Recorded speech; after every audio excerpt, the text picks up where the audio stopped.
కామం అనేటటువంటిది అంటే ఏంటి? అన్నెసరీ విషయముల ఏళ్ళ సంగము కలిగి దాని ఏదో స్టకపై ఉండడం. ఒకసారి సౌకర్యాలు తీసుకున్నాడు, అందులో ఉంటుంది.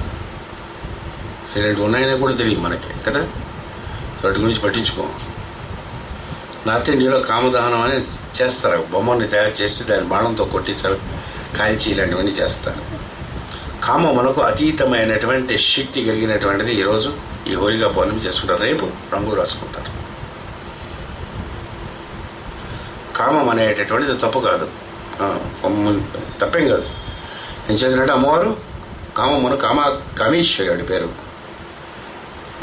మాము అనేటటువంటి దాని యొక్క అర్థం ఏంటంటే అక్షరాలు కానీ వర్ణమాలు కానీ మనం తీసుకుంటే గాలతో మొదలైనటువంటిది కాతో మొదలవుతుంది. సరే చదవండి. గగన తతదన టటదన తతదన పాప బాబా మా అంతేనా? ఖచ్చితంగా అంటారు.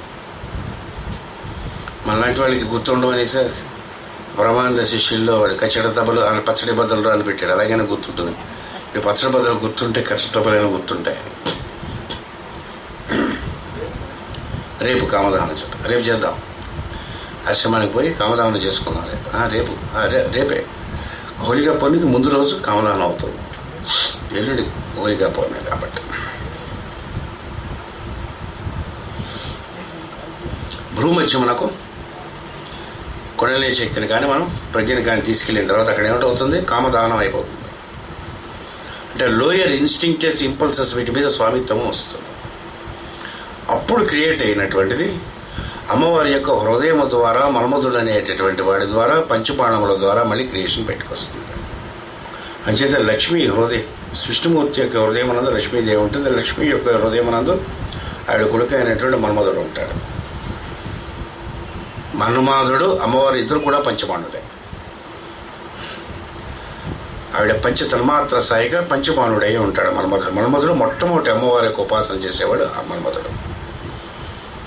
శ్రీ విద్య సంప్రదాయంలో అమ్మవారి యొక్క మొట్టమొదటి శిష్యుడు మన్మధుడి కింద చెప్తారు. ఏం చేద్దంటే కాల్చేస్తాడు ఆయన. వాళ్ళ ఆయన కాల్చేస్తే ఆవిడ వాడిని మళ్ళీ బతికిస్తున్నారు. బూడిద నుంచి వాడిని తీసుకొచ్చి అనంగుడు అనేటటువంటి అంగములు లేనటువంటి వాడిగా అనంగుడు అయినటువంటి మన్మధుడిని తీసుకొచ్చి వాళ్ళ రతీదేవికి అప్పచెప్తుంది ఆవిడ.